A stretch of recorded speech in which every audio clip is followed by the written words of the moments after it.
Okay, cool. Well, good evening. Welcome to the April 2024 TDXS meeting here in the Tracy G Center and also in Zoom. There's a couple of update things here before we get into the program. Right now we have a total of 41 active members. We keep trickling up a little bit higher, a little higher. There's several upcoming expeditions. We might look at it or keep our eyes open for. The Blue A one looks like it's probably kaput. I think this could get the money together. Which one? Blue A. Oh yeah. Yeah, I don't know if it was strictly money. I think Yeah, it was just some other stuff heading in. Yeah. On the other side, we've got Glorioso Island starting up in about a month. That's a one-man operation. I don't know how many people he can actually talk to, particularly since he appears to have other duties while he's there. He's gonna be there for a while. He's from May 24th to June 19th. 3 weeks or so. And we got St. Paul Island coming up in August to the 26th to September 5th. And that's going to be a large, well-funded crew with 2 helicopters and partridge in a pear tree. You got to be able to tick all the boxes on your scorecard. And then I see the Jarvis Island coming up August 1st. That's going to be a rig in the box operation. We got some good things coming up. Anybody else have any program before we get any other business before we go to the program? Can we make a decision on funding the island? Well, we were talking about Blue Bay, but I think that's Yeah, but then there was also another request for funding from the CY5. Glorioso, they had a request for funding, but they really don't have a budget. So Okay, but there was one from CY5C too. CY5C, yeah, I haven't done that yet. And Jarvis, Okay. So I'll put something together this week and send it out and start get some reaction. Anything else? Okay, well, give it over to Dr. Bill then. Oh. Okay, let's see if we can get this thing fired up. By the way, I had the privilege of being interviewed by Evan.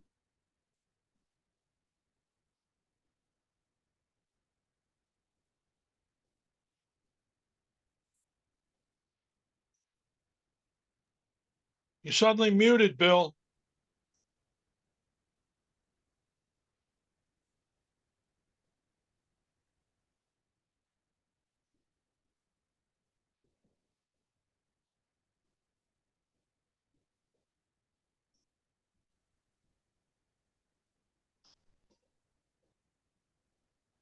I've lost audio, folks.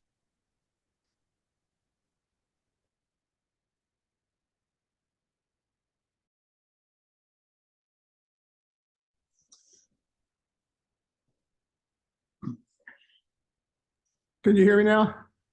Yeah. Okay.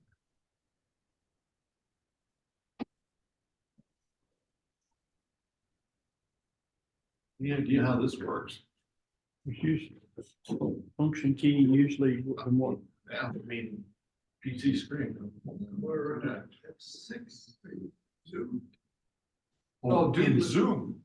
Yeah. Oh, now it makes sense. Oh, okay, let's see, where's We still should be able to see them. oh, never mind. See, I knew I should have been doing something. Yeah. And of course, we're gonna learn about this. You see what it says right there, installing updates? Oh. You don't want that happening in the middle of working DXs or in the middle of a contest. Be shut, that's fun. Well, let them know we're having technical. We discovered that the presenter needed to be on Zoom, so. Okay, let's see. So there's one more meeting. What a funny thing. So, is there, you got the email invite, should have linked to join the meeting? link.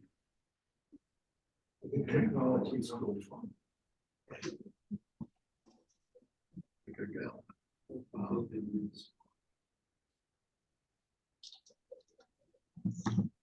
It's a typical Juliet 68 kerfuffle.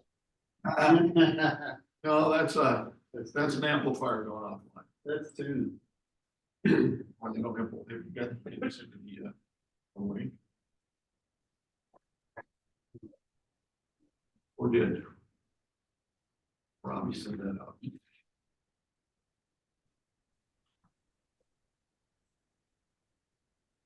Okay.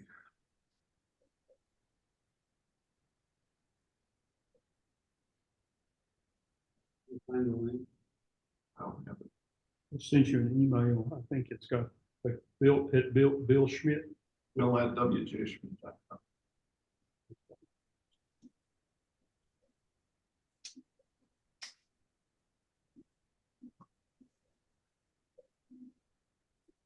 Yeah, BillWJSchmidt.com.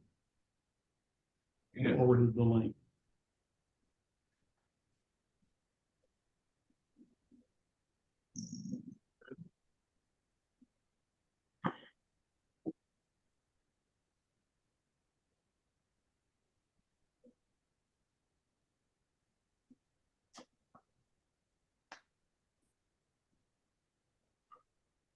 There he is. I see him. All righty. Hi, Bill. Hey. You may have the other screen you had before, Yeah, I know how to do that. send it to the projector too. So. And there's the guy. Yeah, don't get too excited here yet. Let's see. Let's see.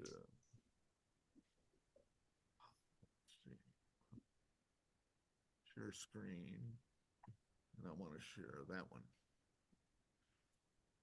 Okay, are we seeing that? But to get it here on this projector, I think you gotta go back to that other window you had open a while ago. Oh. Which one is that? Or you may be able to press that escape or function that's F8. Well, I did that. It's function F8, yeah. No, duplicate. Oh, duplicate. Yeah, we're seeing your screen. We're seeing your desktop, Bill. I'm seeing World Amateur Radio Day. Okay, that's good. So if I go like, oh yeah, what happened here?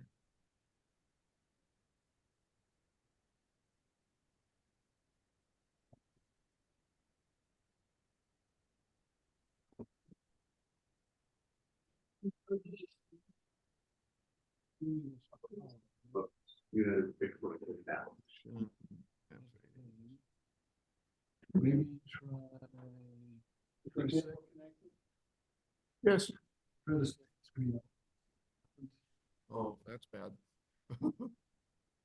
Didn't like that. Oh, no. That was a mistake. You're in the slide itself right now, Bill. Hang on a second. Technical difficulty. I'm gonna unplug this What is it? Oh, and maybe it'll come back. oh yeah, it did. Yep. All right. Try one more time. Plug this back in. That. Right there. It's over here. Is it over here? Yeah, it's right there.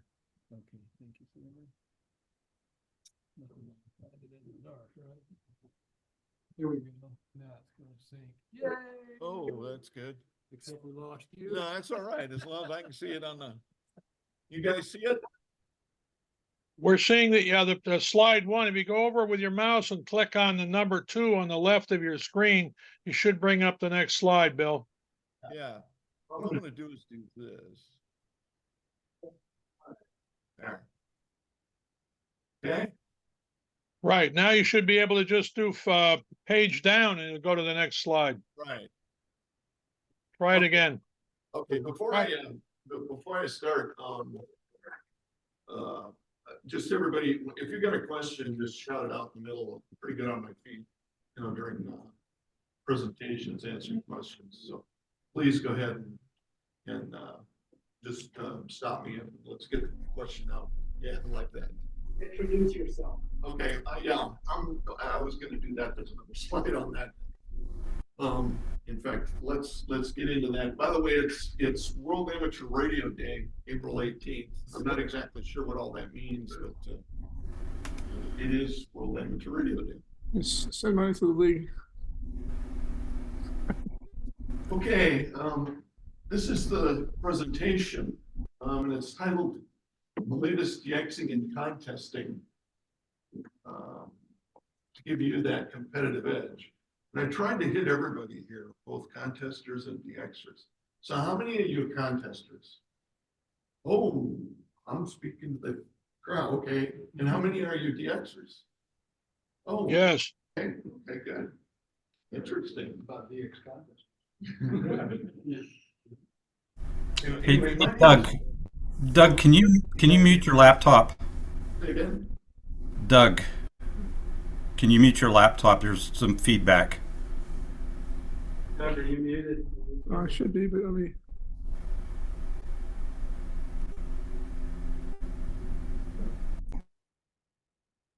Is that better? Yeah, that's better. Good, thank you. Okay, so let's get into this. I've usually got some slides to talk a little bit about myself and my station before we get into the presentation, just so you know a little bit about my background, what I do, what the station looks like, what we've done in the past, and kind of position myself and the station so that you've got enough background so that the rest of the presentation actually makes sense. So this is me, and you know what? The most interesting thing about this, I guess I better use the mouse. The most interesting thing on this list is this played music for a year in LA. So I came out of high school with shoulder length hair and playing guitar, and we had a fabulous female singer in the band, and went out to LA and hit the music circuit. Well, this is back in '73. Okay, so you can imagine the bands I ran into out there and who we opened for. Like Jefferson Airplane back then. Okay, the Doobie Brothers and some of those guys. I wasn't at the end of probably 9 months. I had to make a decision if I was going to go home and go back to school, or if I was going to be a musician. And to be quite frank, there were so many musicians on the scene, and they were so good. I couldn't even be a studio musician and make enough money to survive out there. So came home, went back to school. Yeah. So you did right after you got out of high school, right? Yeah, I was 17 when I went on. Did you get your 1A draft card yet? Oh, well, Okay. right, it's up there. So that's why you went back to school.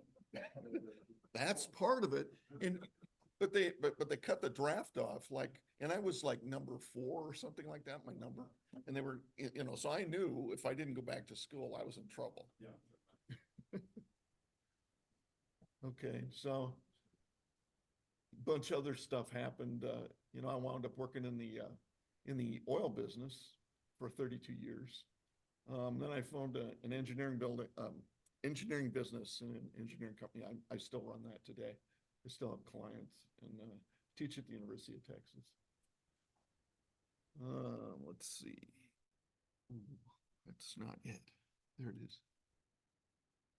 Am I a ham? Yeah, I'm a ham. So I did sort of the same thing as other people in the room. I was a ham at a kind of a young age. I got my novice in 1970, and I think it was 15 or 14, something like that. And kind of progressed up to get my advanced, and then I took a hiatus and went to college, and then from there went to work for a lot of years. And ham radio wasn't such a big deal, but in my younger days, I did a lot of DXing and contesting. When I got back into ham radio again, I took my extra and got my 1x2, 2003, and then I started contesting by throwing rigs into Pelican boxes and taking them on vacation with us. And my wife, bless her heart, she allowed me, some latitude to do that. So we went to a lot of different Caribbean islands. We like warm places with beaches, and she likes to dive and snorkel, and she likes the outdoors. And of course, I like the high places where I can put antennas and work the extra. So let's see, one of the first contests I think I was in is novice roundup, of course. I worked sweepstakes and the 10-meter contest way back when in the day. Fast forward to the last 10 years, I've done a lot of contesting and with some of the major stations, K9SD, and he was in Illinois at the time. PJ2Ts at F1A, VP5K, and et cetera. So I got a good feel for, what a big contest station was like. And I love doing that. I love the camaraderie and, kind of everybody's pushing on each other, kind of go kind of thing. Some other things, I like to build my own equipment. So I built a lot of different devices that we use at the station, some lockout devices and some other things I'll talk about. But I specialize in antenna design. I design and build my own antennas. And you can see a little bit of that in this presentation, because there's some stuff that if you use this right, you can make some real good use of some of the antennas that are available on the market today. And RF design, I like building transceivers. I've got a goal to build the ultimate transceiver that's as good as any top 10 commercial grade receiver. In fact, I know Bob Sherwood, and I'm going to have him review the radio I'm working on right now. And I want to get it up in that top 10 list. But the flip side of it is dirt cheap. Okay. And I really mean that. I mean, we've gone through, I'm working on this. Who knows what the T41 is?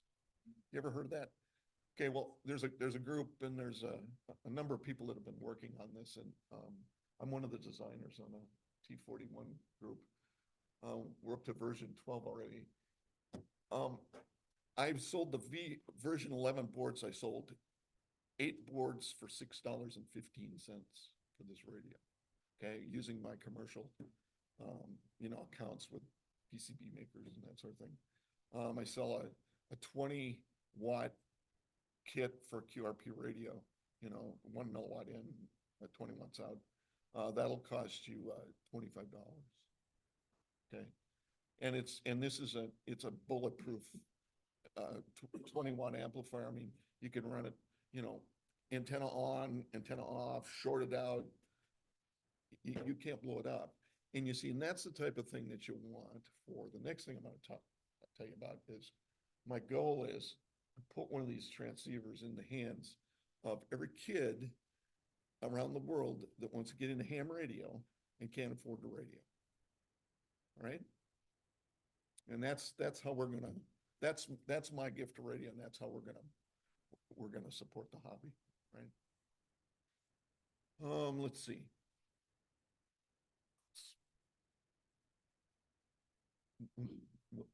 Oh, okay. Well, so here's some of my contest background, and this is all basically from the station down in St. Lucia.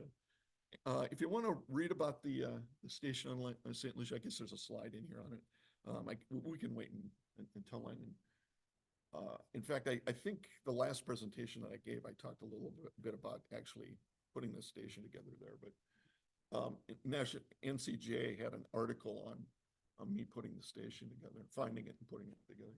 Anyway, all of these contests were run from the station, and they're in reverse kind of chronological order. So this is the latest one. We worked CQ Worldwide, WPX, and and that was just in the last month.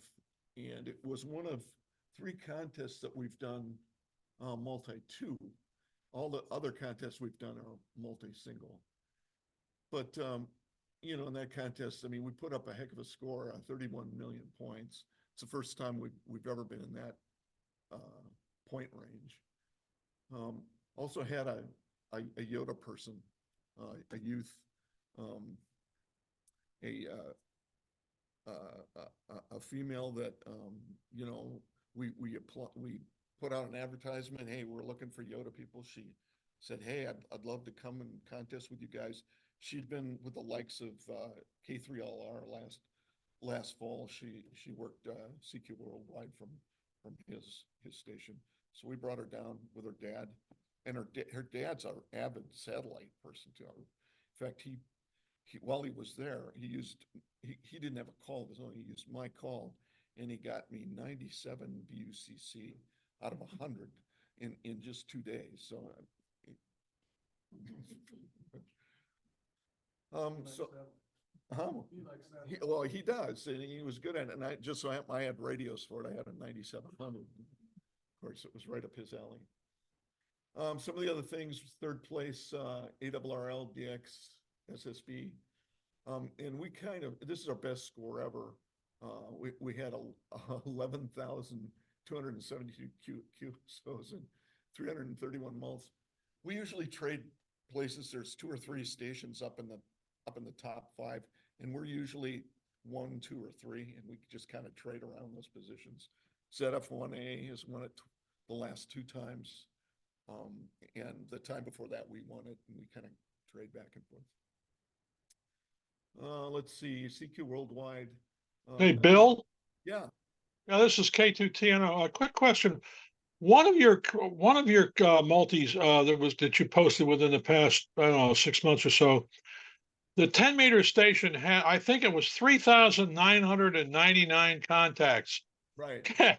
I think that's correct. What? How hard did the guy try to get to 4,000? Well, so Excellent question. that is a good question. I think, yeah, and I think that was this one, the 11,272. I think so too. Yeah. So we don't usually do that. We'll I mean, we're after mults, okay? That's the key in the ARRL contest is multipliers. So we'll definitely go after that over the QSOs, because towards the end of the contest, they make such a point difference. Okay. It just seemed like when I saw that, I saw your results and I said 3,999 10-meter contacts, and you couldn't squeeze one more out to have 4,000. Yeah, no, it's kind of the way it works. Yeah, go ahead. I didn't mean to interrupt. Go ahead, Bill. Oh, no, that's fine. So, you know, and there's, you know, some of the other contests that I'm going to go through these kind of quick. 4th place, ARRL 2023. 2nd place, CQ Worldwide DX contest, the fall of 2022. And interestingly enough, like a day before the contest, the amp blew up, our run amp, which is a KPA 1500. It was the 4th time then that it had blown up. It's blown up again since then. So we ran in multi-single low power, and I think that was a blessing, because when we did, we wound up we were 1st place North America station. We wound up setting a new points record, and American points record, and a Zone 8 points record. So sometimes there's, you know, there's divine intervention, and they help you out, you know. 2nd place in ARRL SSB in 2022. Again, there's 1st place out of 1A again. This 14th place CQ Worldwide at the bottom of the slide, you know, that was the first CQ Worldwide contest we entered, and we didn't know what we were doing, to be honest. We got the bugs worked out now. Okay. And then Here's some other contests. There's where we won first place in, multi-single, the ARRL, or ARRL, SSB DX contest. Let's see. I'm working on improving our CQ Worldwide 160 contest antennas, because the station that usually wins that is PJ2T, and I'm out to kick their butt. That's all there is to that. Yeah, well, so we're going to be loud too, trust me. Okay. One of the first contests that was ever operated from my station was had a group of doctors come down to St. Lucia. They've got called J68MD. And of course, the KPA 1500 blew up 2 hours before the contest again. But again, this was kind of it was a blessing in disguise, because they came in 6th place. And they were the kind of contesters that would get up from the radio and go eat dinner and then come back and resume the contest kind of thing. So it wasn't real serious, right? Okay. And as far as DX goes, okay, so this is right out of LOTW. Now, mixed number of countries, 242. Now that doesn't sound like much. I mean, for most of you guys are DXers, been doing this all your life. You're probably up in the 340 range, okay? Or up in the 300s anyway. But when I say that this has all been done in the last 5 years, okay, that's a little different. Okay. And same with all the states, we've done all of that in the last 5 years. So we've been very, very active. We've only got 6 zones for 5-band work all zones to go. Which zones are you missing? Oh, now I can't go back. Page up. Page up. Yeah. Well, 26, 27, 28, and 34, and 37 on 80 meters. Sounds familiar, Robbie. Yes, does it not? And then 26 and 34 on 10 meters. And we're going to take care of 10 meters here. I'm going in back in August. I'm going to be there for 2 months, and I'll take care of 10 meters. That's for sure. 80's a little tougher. There aren't a lot of stations in these zones that got good 80-meter antennas, as most of you probably already know.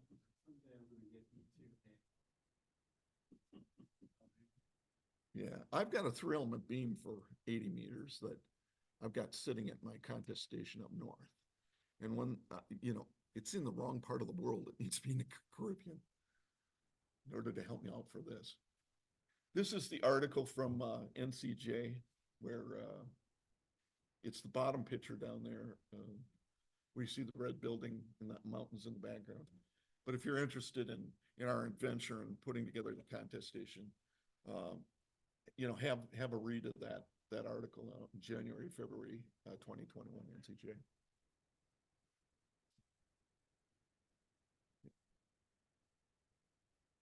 Okay, so this is really the heart of the presentation tonight. I'm going to talk about some hardware ideas, some software things that you should do, and some operating tricks and putting that all together.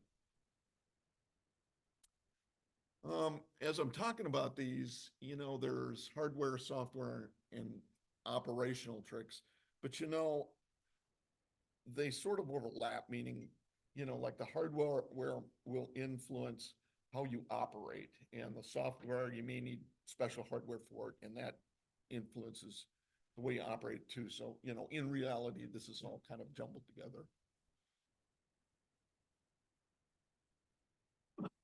Okay, so the first thing I want to talk about is having a second receiver. And how many of you don't have a second receiver? You don't, in your radio, you don't have a second receiver. Okay, that's like the kiss of death. Okay, and let me explain this. So, okay, and you probably know this, but I'm still going to go through this. So down here is a DX, and they're calling, or they're talking frequency, or they're talking on 14.2. Okay, and what they're saying is a working split up by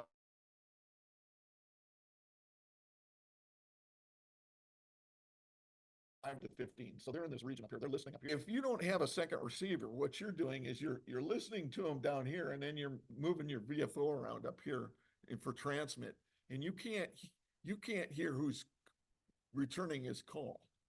So you've got no idea where he is, where he's listening, right? Okay, so second receiver. If you've got a second receiver, you park your second receiver down here and you listen to him, and then your other receiver follows your transmit.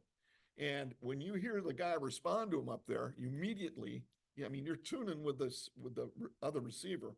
And as soon as you hear the guy that he's talking to respond and finish, you dump your call in. Instant.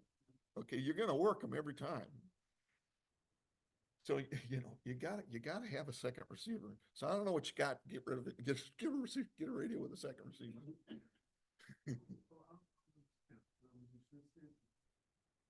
Split doesn't achieve that same objective. No, because you can't, you can't hear both, You can't hear both, right? so you're screwed. So you either listen to him or you listen to the guy who's calling him. Okay, well, if yeah, that's exactly it. Yeah. So you know when he stops talking, so you can dump your call in. Or even sometimes you get these guys purposely turning the dial every time, just so that they don't get a big pile from the last one. But you can figure out which way to move. They're either Right. moving down or they're moving up. And you can get just a little bit above. Exactly. You know? And I know about that, and I tend to do that. What you find out is everybody piles up at some frequency, and then as you go away from that frequency, there's kind of a skirt where there's less and less people, and I kind of work the skirts. Okay, you learn to do that. All right, so everybody get that?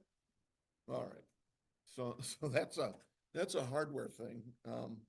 Now I think every receiver or transceiver that's made today has got a second receiver in it, pretty much, or has at least the capabilities of having one if you buy, you know, second receiver or whatever, if there's a kit for it. Okay, and even this T41 transceiver that I'm working on that's absolutely dirt cheap has a second receiver in it. Okay. And see, that's what's gonna hook those kids. How many of you work low bands? Okay, low bands. So there's a little bit of secret sauce here. You ever seen one of these? No, okay. So it's been around for a couple of years, but just recently, you know, I've been listening to the low band guys, and you know, one will pick it up and two, and all of a sudden it's 4, now it's 20, and then it's 200. This is it's a DSP processor, an audio processor, okay? And it's like the old-fashioned DBX. You guys, I mean, you're my age, so you remember DBX back in the stereo days, right? Yeah, Dolby, yeah. And what it used to do is the pops on the record, it would decrease the pops in the record and the tape, but it would enhance the voice and the music. Yeah. This thing does the same thing. What it does is all of the static, it turns the volume way down on that, and it enhances the voice. Okay, so it makes 160 sound more like 10 meters. Okay, and there's a knob here. There's a gray knob kind of in the middle. I'm going to stand up and point to it. There's this gray knob. It goes 1 through 8, and the higher up you turn that knob, the more the DSP is active. So you can get some real deep nulls on the static and some real enhancements. So this is audio though, right? It is. It's just audio. So you're putting this, you're inserting this in between. My headphones and the radio. Okay, so yeah, it works at amplified audio. No, it's got a line in too. Oh, Yeah, I mean, it's okay. Yeah, I wasn't gonna go into all of this, but yeah, it's got line level, audio in, line out, audio out. So you can do it at different levels. Yeah. And it's 2-channel too. 2-channel? Yeah, it's 2-channel. Exactly. Yeah, exactly. with your two receivers. With your 2 receivers. We'll talk more about those two receivers. I got some good slides in there. Well, yeah, but that's not so tough. I mean, if you use an amplified antenna, all you need is like a 108-inch whip. Okay, there's a big discussion of this thing here. I'm not going to go through all of this, but what I want to point out is that red line that says latest DSP noise canceling technology. Now, I bought one of these to use during WPX just in the last few weeks. And it was like a miracle. I wish I would have found this thing earlier. All right. Now they're, mildly expensive, like they're $270, $279, something like that from DX Engineering. But, given how it enhanced our score, I think it was worth every penny I paid for it. Okay. So Were you using it on all the upper bands as well as low bands? yeah, so that's the key. So I started using, I'm a big 40-meter guy. Okay, I'm the guy in the contest that works between midnight and 6 in the morning. So I'm always on the low bands. So I used it everywhere. I used it on 40 meters and it worked great on 40 meters as well. I didn't have to set it up as high. But a fantastic device. I've since bought a second one for our second station. Right. Okay, let's see. Okay, another piece of hardware that's invaluable, a headphone amplifier. Okay, so, and you're gonna see later on in some of our operating modes why we use this. This is the kind of thing that you can set on the desktop, and you can put it after that device that I just showed you. And you plug it into the input. Now you've got 4 headphone outputs. And what you can do with that is, if somebody sits down and they're going to sit and listen to what you're doing, they can plug in and they can sit there and follow too. Exactly right. Yeah, exactly. And I'll tell you about something else. I'm not sure. Oh yeah, I did put it on here. So yeah, that with the headphones, and you can do other things too. Like we've got a recorder, and I'm going to tell you how we use the recorder later. But we plug the recorder into one of these. Okay. And then the guy that's the next person in the seat, he'll come up a few minutes early, and he'll plug into the headphones, and he'll kind of get the flow of what's happening. Okay, and then as he gets up, it's just seamless. Yeah. Now you may have to trade headsets so that the mic moves, but. Nope. You No. Switch for the mic? No, yep. I got a mic switch, and I'll show you about that in a minute. Question? Yeah, go ahead. Yeah, Bill, K2TNO again. So it says on here that this is an amplifier. So I gather that that it's actually not just a passive device. Is the audio output shaped? Is it or what's the frequency response look like for these things? Is it customized or it just amplifies whatever it goes in the input? It amplifies with a absolutely flat response from like 32 hertz all the way up to 3 kilohertz. So it's whatever you're put. So it's based whatever whatever you're putting in is that way. And the The only Yep. thing that changes is the level, right? That's right, just the level. And the Thank you. Independent. Yep. It's a Behringer, Are you gonna share this presentation? Sure, yeah. And that thing, it's only $35 at Amazon. Okay, so we've got like 6 of these. Okay, we've got them all over the place, and I'll show you some other things we use them for too in a minute. Okay. Any questions on this? This is a really neat thing. Behringer, they make good audio stuff. Yeah, they do. Yeah, in fact, yeah, I've got one of their mixing boards too, and I use that sometimes during DXing and contesting. You can augment the audio to sound louder. Okay. Also have one of these for remote operation. Remote operation, you say, why? What are you talking about remote operation? Well, I plug this into that previous box, into one of the headphone slots. And I've got some Bluetooth headset, and I'll go lay down on the couch when it's not my turn, but I can listen to them while they're operating, okay? And if something happens, if something goes wrong, okay, we've always got somebody monitoring the other guys on the radio. So they can always step in and, you know, do whatever you need to do to fix it, so to speak. Yeah. Now, this thing can be either a transmitter or a receiver. So you can also set it up to be a microphone. So technically, okay, this is going to be odd, but I have had the call of nature in the middle of a pileup. Oh, yeah, you don't wanna give up your frequency. No, you don't. Sometimes you just. Sometimes you, It's gone. right. So yeah, nobody knows. Nobody knows what I've been doing. Exactly. All right. That's a great idea. So you're sitting there, you're continuing to operate. Right, right. And you're thinking, well, who's writing the calls down? So that's what that recorder's for. Okay. I mean, we've got it all, yeah, we've got it all covered. Well thought out. Oh, you have no idea. We're getting to the good stuff. Okay, this presentation was worth that tip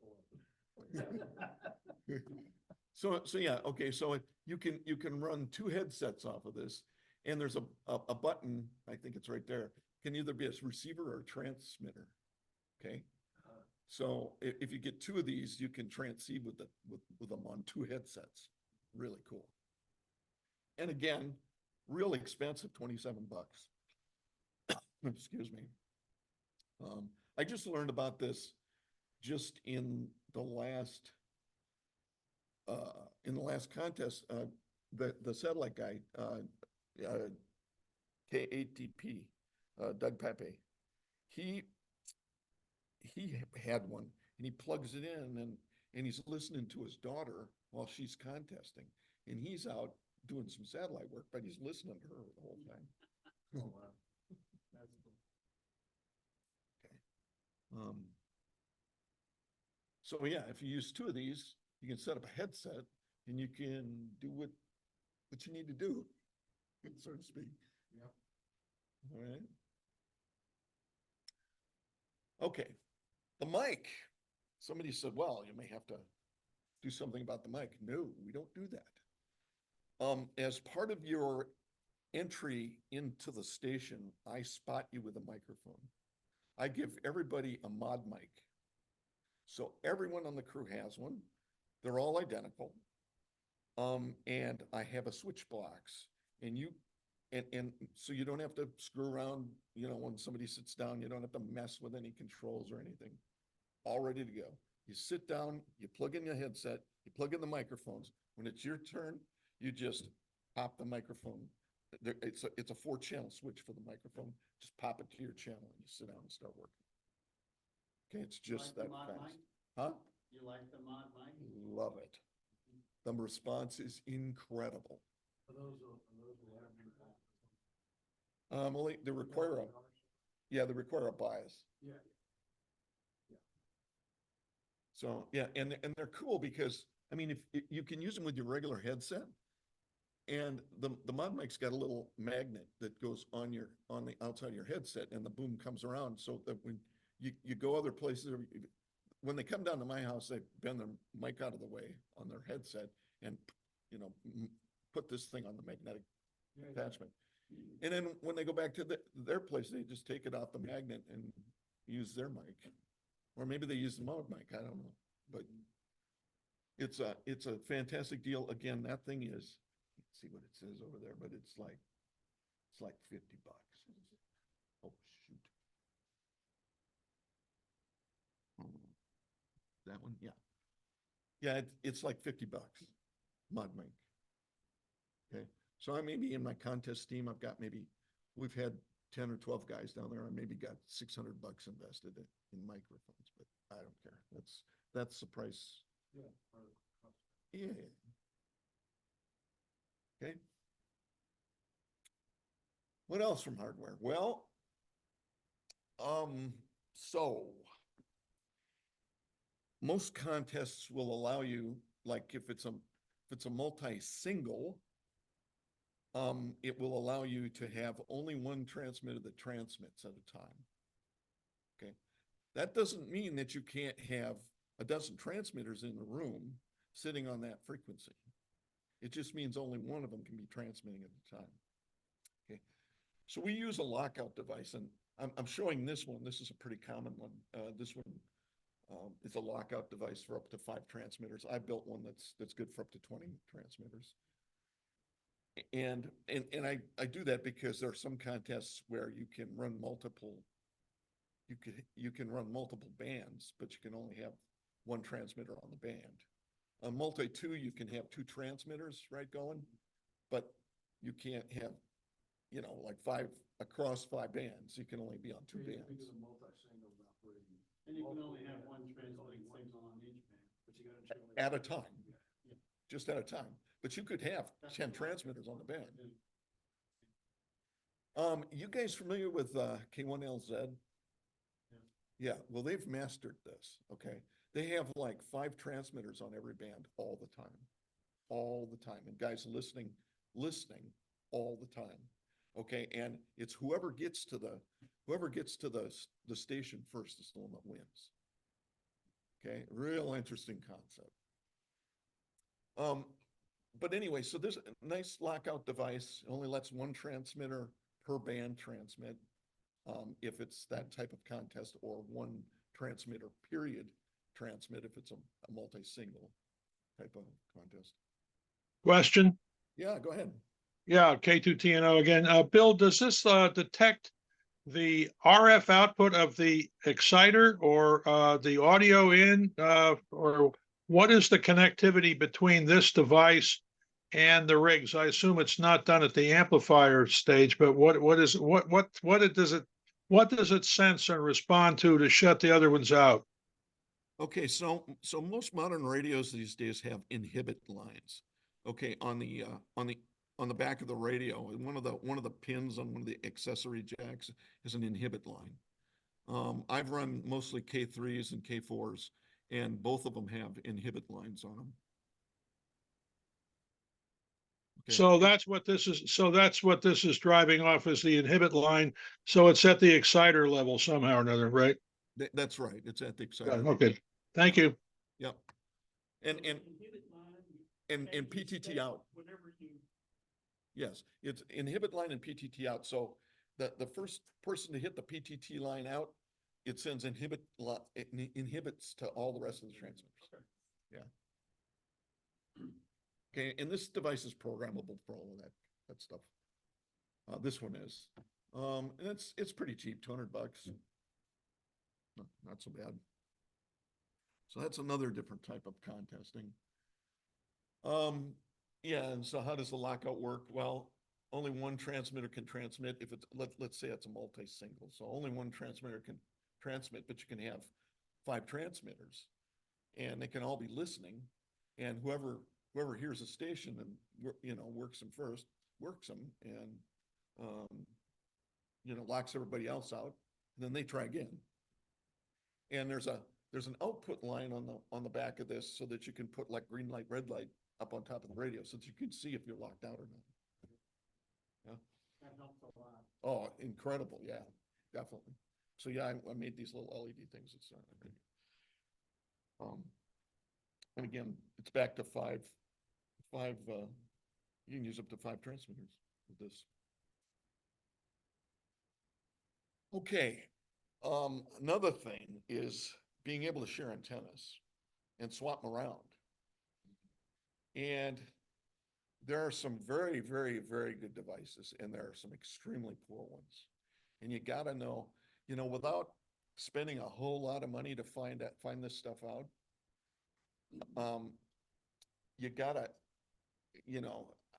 I'm just gonna come in here and tell you that this 401A antenna box is incredible, right? It's allows 8 antennas and 2 radios, right? If you get a bigger station, you can build this thing out. But yeah, I've only got two positions. I only will ever have two positions. I can't have a multi-station where I'm at. But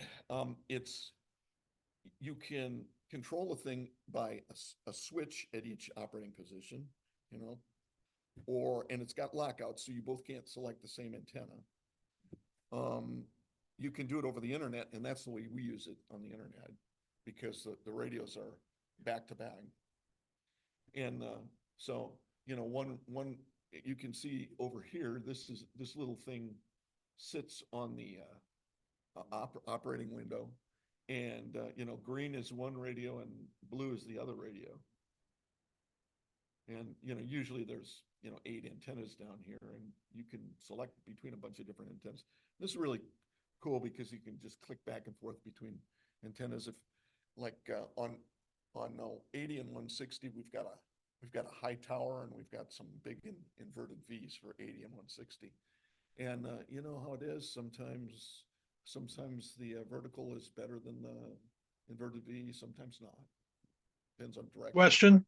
Yeah, go ahead. Yeah, does the K2TNO again, Bill, does this handle stacks? For instance, can you pick 4 different Yagis and combine which of them are combined, or is it not a combiner? It's just it picks either one or the other antenna at a time. Yeah, this is just a switch. So Thank you. Okay. yeah, but Okay. but hang on to that thought, because there's more to this. You can actually like a stack match. There is actually another device, a box that goes with this. It's a stack match, and that also shows up in this this window that sits on top of the desktop. And there's a digital out box too, and you can use that for controlling things like if let's say you've got a 4-square. I've got a 4-square on 160. Okay. And if I want to change directions, it's this outboard box has got digital outs, and they show up on the switch, and I can change directions. Really easy. It also is good for receive antennas too, like beverages and that sort of thing. You can do all of it with this. It's a fantastic box. I've had 0 issues with it. Absolutely 0. So just for clarity, does this or does it not have to be located near the radio? Can it be located in the field somewhere close to the antennas? Yeah, you can. In fact, it would be preferred to have this out in the field, because then you only have to send 2 coaxes back rather than 8. That's the reason. Right. Yeah. I'm in it's a long story. I'm in the process of building a shack at the base of the tower, and all 8 lines from all the antennas will go into the shack, and the box will be on the inside. Okay. So again, this is great because you can share antennas. It's got some arbitration. If I want an antenna from the other guy, I usually have a window open, a chat window, with the other operator, and I'll tell him, hey, I want B, or I want 3 or 5 or whatever, and he'll either send back, or he'll say, hey, no, I'm in the middle of a run or something. Now, it's more complicated than that, because the antennas that I use are step-IRs, okay? And that adds another dimension to this, because you have to have an antenna controller that goes with the antenna. So what I've done is I've built the hardware boxes so that when you click on to one of the different step-IR antennas, it swaps all the lines. So now the box that you've got is on the other antenna, okay?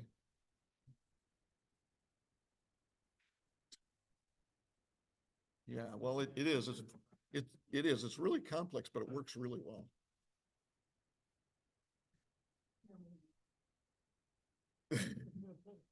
So yeah, so here's my 8 antennas, and here's my 2 transceivers, and my 2 computers. The computer goes with each of the radios, and they each have one of these up on their screens so that they can control the antennas. So you're using the Antenna Genius software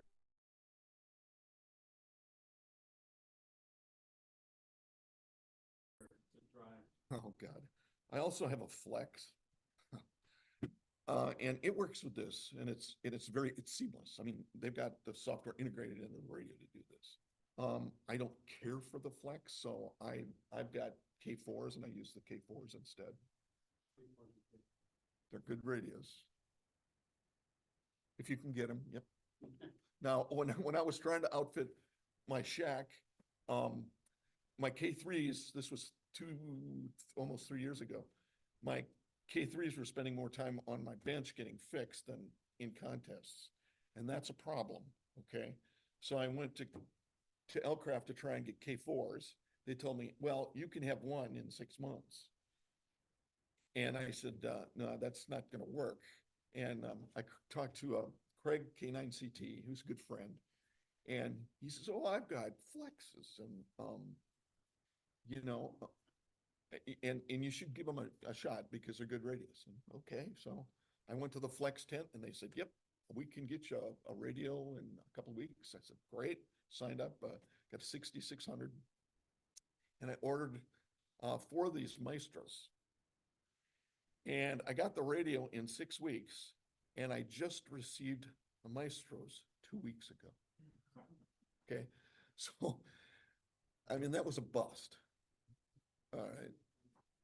And right now I've relegated the Flex to, I use it on the low bands as a low band transmitter, and it's just dedicated to 80 and 160.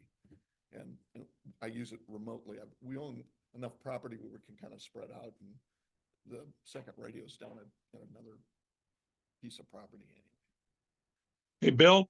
Yeah. Yeah, K2TNO. KG5U, Dale bought a Flex radio, and he had it for a couple of months and messed around with it, and he got so irritated at it that he finally sent it back to them and bought a K4. Very smart decision. Yep. It worked out that, I found myself spending so much time with my head in the manual and not on the radio. Right. And it just got so very frustrating, and every time, it seemed like every time I sat down at the radio, there was something different. You know, there was a change. And so I got frustrated with it. I got frustrated with Flex and their customer support. Yep. Because they're just so unhelpful. And you know, they finally asked me, do you want us to buy the radio back? And I said, yeah, how much do you want to buy it back for? And they told me. Yeah. Did a mental calculation. I thought, okay, I've had this radio for 8 months. That's $70 a month. That's not too bad. Okay, good. So I sold it back to them and got on the list for the K4D, and I've been happy camper ever since. Excellent. Well, that's a good story. You know, we had the thing as a second radio, as a multiplier radio. Okay, that's the first. We had one K3, and that was our run station, and we used it as a multiplier radio in a multi-single, and it would lock up. Okay, there were just some points it would lock up, and you can't have a radio in a contest that locks up.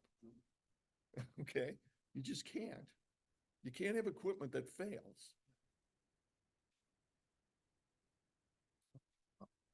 Enough pontificate. Okay, so here's what I was talking about. You can build out the 403A stuff. And by the way, I'm not associated with them at all. I paid full price for all of my stuff, okay, right from them, and they don't know me from Adam. And I'm telling you, it's good stuff. All right.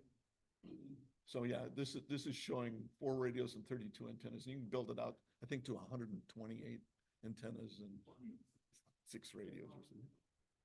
Yeah. So good stuff. And there's ways that you can set this up for multi too. And I'll talk a little bit about this in just a minute. You see, there's two radios. There's a run radio and an in-band radio on band 1, and a run radio and an in-band radio on number 2. And there's ways to, to do the routing with this 403A stuff in order to, so that you can have additional radios working on like, if you've got 4 radios and you're only working 2 bands, that means you only got 2 transmitters working, but you got 4 antennas to feed to receivers, right? And there's ways to make all of that happen. So how are you sharing amplifier between 2 radios? Did you talk about that on another slide? No, I don't, and I didn't really prep anything for that, but we could talk about it. Let me get to that. Yeah. But yeah, that's kind of neat.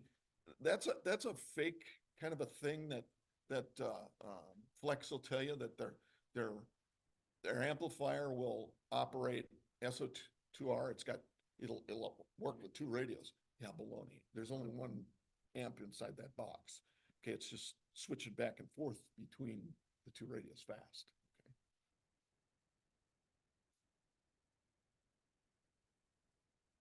Okay, now we're getting into hardware and software stuff. Okay, I call this hardware because in order to make the changes I'm going to talk about, you got to have this chunk of hardware, but it's all done in software. So the step-by-R controller controls the antennas. I mean, you can change the lengths of the antenna.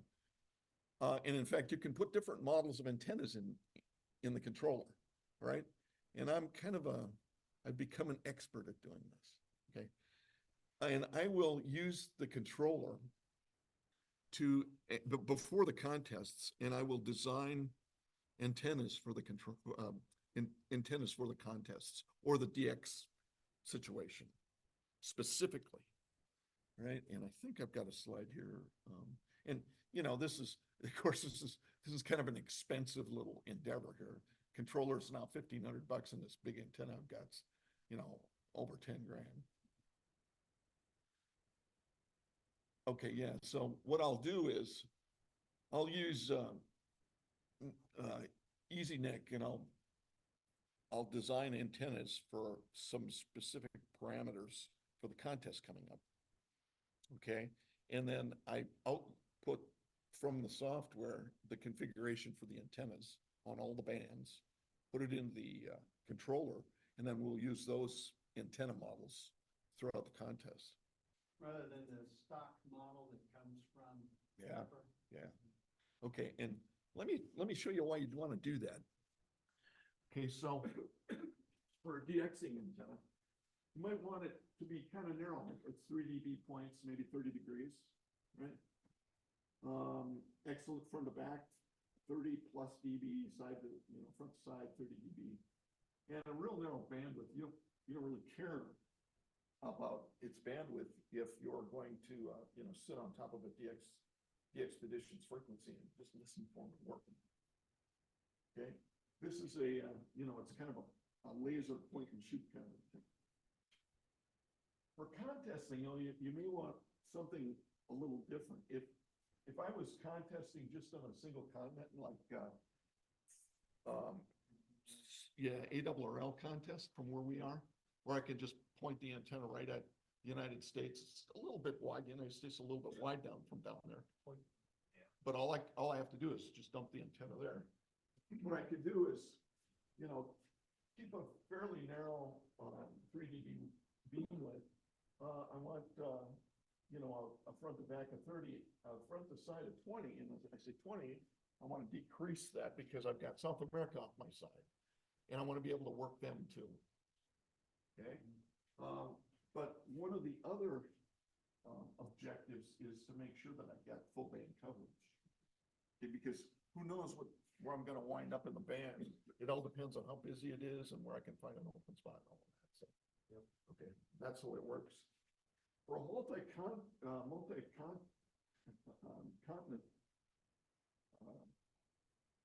contest, I may want, like this last one, the WPX contest. What we did is we built an antenna that was very Real wide. Yeah, real wide, had a very wide beam width, so 60 degrees. So I could point the antenna at Iceland and I would still get Europe and the United States. So it was perfect, perfect antenna for that contest. Okay, so, you know, good front to back, 20 dB is about as good as I could get. Okay, front to side, and then full SWR coverage from bands. But that's the sort of thing that you can do with this kind of hardware, right? And the alternative is put up all kinds of antennas.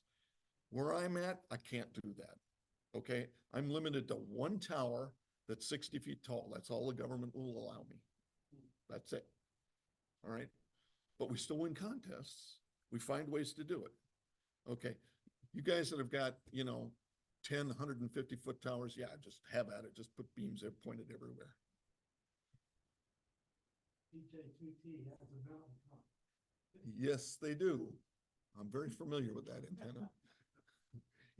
And it's not on their property. Okay, here's another software thing. Turn off your Windows updates before you go into the contest or before you start DXing. Why? Because sure enough, it'll pick the middle of the contest in order to do a Windows update if you don't. This happened to us just a few weeks ago. We thought we had shut off, we had 3 computers going, and we thought we had it shut off on all the computers, but sure enough, one of the computers went ahead and updated right in the middle of the contest. Right? Always happens. Okay. Bill, what do you run? What computers? I just have some old Dell computers, some old desktop computers. But they're PCs. Yeah, they're PCs. Yeah, they run Windows 10. Thank you. Yeah. And you know, I buy them used for $100 and I probably have 20 of them. You know, if one breaks, they're all cookie cutters. So if one breaks, I throw it away. Can I give you a piece of advice since you've been giving us a lot? Sure. Don't upgrade to Windows 11. Don't upgrade to Windows 11. I think it's terrible. Oh yeah, no, I'd stick with Win 10 until once they put you in the ground, maybe your heirs can go to Win 11, but other than that, I would wait. I think that's pretty good advice. I'll take that. Yeah, I'm stubborn. If I find something I like, you know. Especially if it works. Yeah, if it's not broke, don't fix it. Exactly. I use Windows 11 and Windows 11 is fine. There's no particular issues with it. It's a little bit different. Well, I can tell you I've got everything now working under Windows 10, so I'm not going to do anything. We're not interested in changing. Yeah. If it works, don't break it. Okay. Okay. Here's another kind of a software thing we do. How many of you have used this site? It's Contest Scores Online. Seen it. Say what? I said I've seen it. Yeah. We use it field day years ago. So what this does is it posts your score real time to website. You know, it updates. I mean, you can set that inside of your logging program. You know, it can be every 2 minutes, every 5, every half hour, whatever. But we normally set it so it updates every 5 minutes, and we always use this. And the reason we do that is we let everybody see our score and, you know, see what they're dealing with. And everybody who we compete with does the same thing. So ZF1A is always on this, and we're always on it. And some of the other top 10 teams are always on it. So we can always see where we're, you know, how we're doing, where we're lining up. And if we got to goose it and go, or if we got to, you know, if we can just kind of ride into the sunset, or. What the contest software do you use? N1MM is what we use. Can you interface this? Yeah. N1MM actually has a place that's built in. You can do this. Yeah. You know, years ago I used to use WriteLog. You know, there are some other good software too. Everybody has their favorite. But everybody that's come and worked at my station is familiar with N1MM, so that's pretty much all we use. The same reason we use N1MM at field day, because just about everybody's seen it. Right, yeah. It's simple to use. Okay.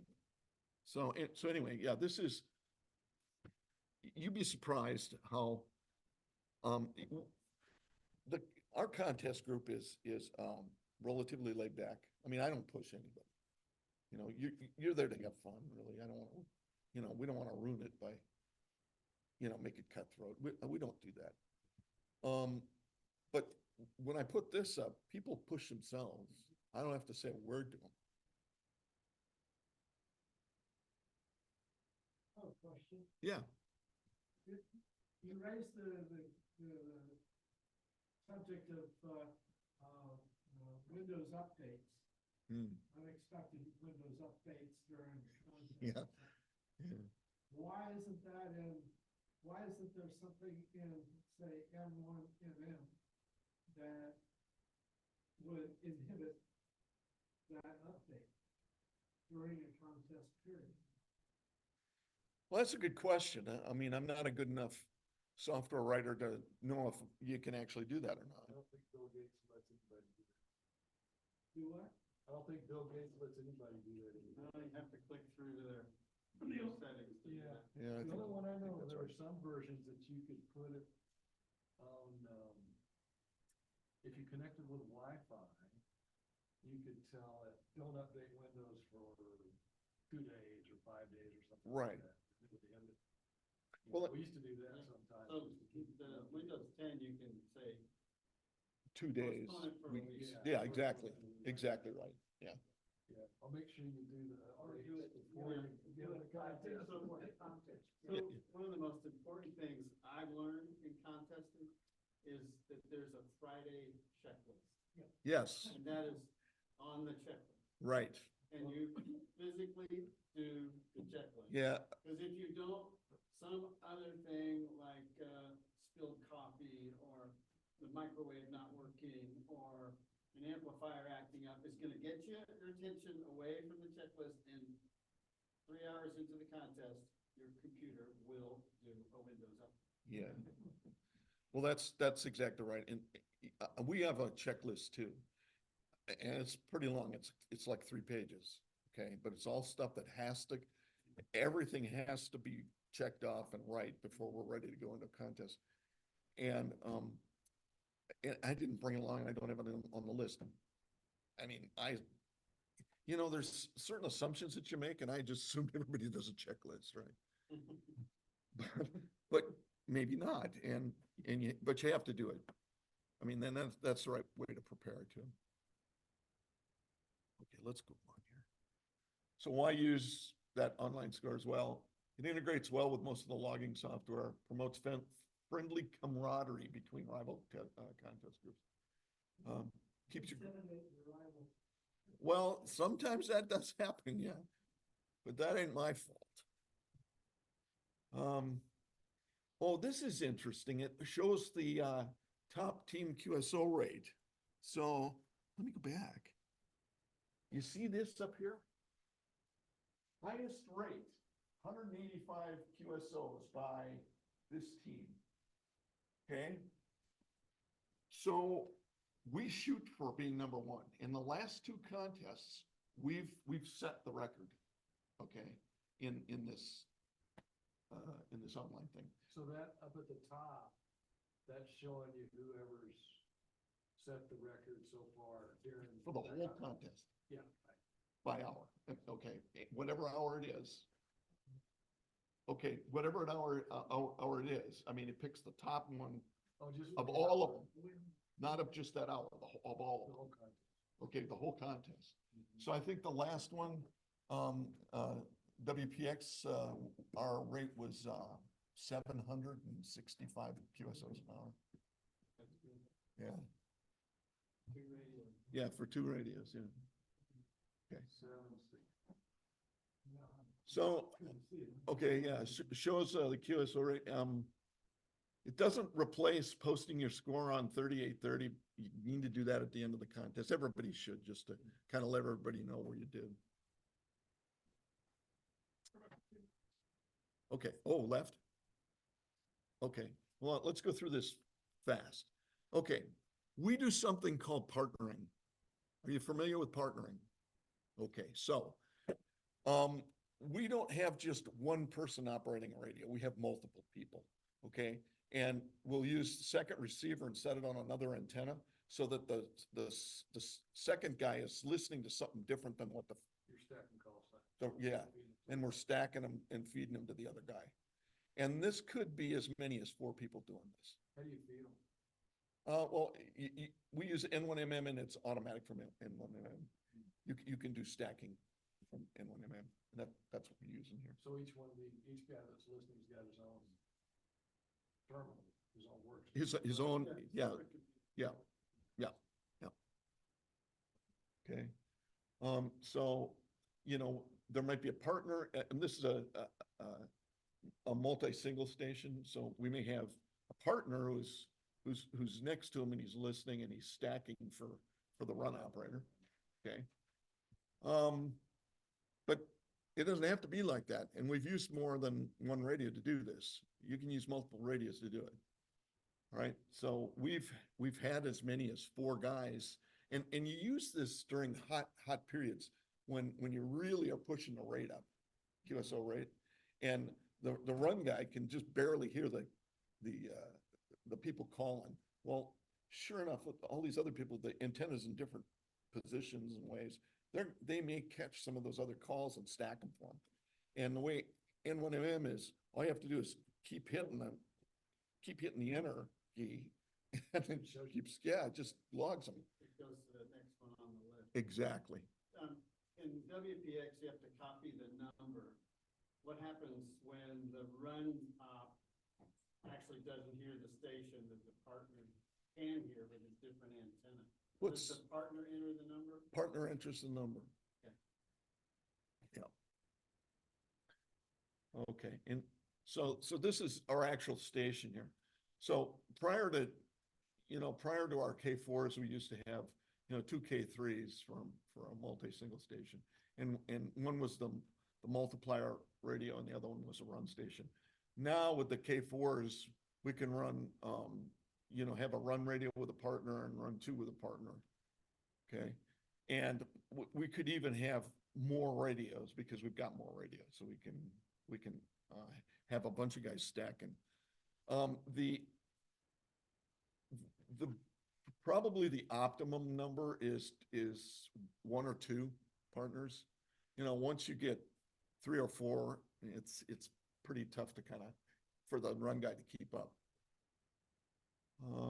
Like I say, the partners can listen on different antennas. They're going to hear calls different. Your best contester should be on the run station, entering the QSOs. Okay. And we've set records by doing this. And so Bill, question? Yeah. Yeah, K2TNO. So in N1MM Plus, if you're doing this partnering, and only the partner can actually hear the exchange from the station, does he have the ability to enter it into the log? No, only the run guy can enter the call. So if somebody says 5908 or whatever, how does that get to the run guy? Does he just say it? Well, during the stacking, you can stack more than just the call. Okay, so when he responds to somebody that partner has heard, he's actually going to be able to actually see the response from that. I thought I heard somebody in the audience there ask whether or not the run station actually hears the signal that the partner has found. He doesn't actually, he may not actually hear it, but the guy that does hear it can actually put in the exchange. That's what I meant. Okay, thank you. Yeah. Okay. Holding a calling frequency, that's a tough one. All right. If you're the loudest guy on the planet, this isn't a problem for you. If you're K3LR, this isn't a problem for you. Okay, you just turn the amplifiers up and start talking. It's not like that for everybody. You get drop in or drop bys sometimes, guys that kind of push you one way or another when the band is loaded. I also have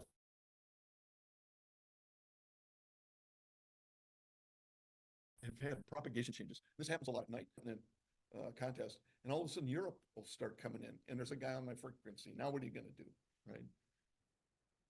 So, what the hell? Okay, so what do you do? Be a gentleman, you know, move up or down a little bit. You can adjust the filters, which a little bit, or you can put up with it. And sometimes there are some things that you have to do. Okay, you can use strong phonetics, like if somebody's being an asshole and you know, I was on the frequency and the guy just sits down and he's just there to be a jerk and cover me up. I'll start using strong phonetics like J62 kilo. Well, that 2 will drive him nuts. And I know that, okay? I'll also push the compression up a little bit, make me sound louder. And also, you know, adjust the antennas, and there's a number of things you can do. But I would say the first thing you should do is be a gentleman and try and work it out. We always do that. Okay. Logs are closed at the end of the contest. I'll make all of the edits during the contest. So if you got a partner, have the partner make the edits. Okay. Don't stop the contest and you make the edits if you're a run guy. You also should consider using a digital logger and a digital recorder. And this happens when you get a missed report or wrong section or state or something. We've got a button on the digital recorder where you can hit 2 or 2 + 2, and it'll go back 2 seconds and just give you the last 2 seconds so the partner can actually correct the log, right? Revising the log after the contest isn't permitted because it's against contest rules. The contest is over. You know, I've done all of this before. Gathering intelligence on your competitors, you should always do that. Look at how many QSOs they've made in the past, you know, in past contests and all of that. And look at propagation. I think you ought to, you know, look at propagation, set up a plan, and then, you know, set up your operators with an operating plan and a goal. I mean, set goals for your operators by hour. Okay. And, you know, I mean, most of them will look at the goal. They'll be able to see it in N1MM and then go, yeah, okay, I need to pick it up. I need to pick it up a little bit. 5 minutes? Well, that's good because we talked about hardware, software, and operating tricks. Well, that's my operating team. That's one of them. Okay. WA4 PGM over on this end, I've contested with him for about 30 years, and he runs the teams, the contest teams. I take care of the hardware, he runs the teams. Now, it's too much work for me to do both. W0CN over at the other end of the line there, he's an amazing contester. He consistently sets QSO records when he's with us. Consistently. Okay, let's see. Is that it? That's it. That's all I got. Okay, guys. Thanks. Quick question, Bill. Hang on. I'm sorry. Go ahead. There's a question Yeah. here. Yeah, K2TNO. No, there's a question here in the room. Let him go first. Oh, I have consistently heard comments made about KPA 1500 amp. Yeah. I have a friend back in Foreland who has one, who's had numerous issues with it. You've talked about several issues. 5 times. I'm on the Elecraft reflector email list, and it's a constant topic. Is there a consistent issue with that? Or, you know, do you know what's happening? Is it just a myriad of things? It is a myriad of things. I've had the power supply blow up twice. Inside of their outboard power supply is a Meanwell power supply. You know, it's a Chinese brick power supply in there. I've had 2 of those blow up. So yeah, so I keep a spare, you know, and I'm, you know, if it blows up, I can throw it away. Yep, just put another one in, and it only takes me, you know, 15 minutes to do it. So a follow-on question, I know we're short on time here, but have you looked at any of the other amplifiers that seem to have a good, reliability reputation, RF kit or the one, Well, the Mercury? so I had an RF kit and I blew, and that's that piece of junk. I got rid of it. I gave it away. Bought it and gave it away. Okay. That's how serious I was about getting rid of it.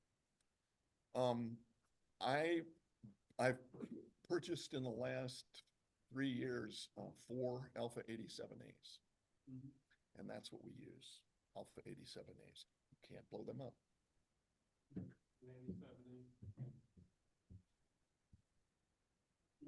can blow them, but it's, you have to really deal with it. Other questions? Yeah, K2TNO. Yeah, go ahead. Yeah, Bill, how do you, what problems have you had and have you dealt with, interference from like the 40 rig to the 20 rig or the 20 rig to the 10 rig or, that type of stuff? How do you keep the harmonics down from, giving you fits from one band to the next? Right. So I didn't talk about this, but I've got W3NQN filter boxes that I've built. I'm custom made for my station. And they're automatic band, but with the band change of the radio. I just put them between the radio and the amp, and it's got an automatic position. You can put them on whatever band you want, but it's got an automatic position. It just follows the radio. It works perfect. We don't have any issues at all.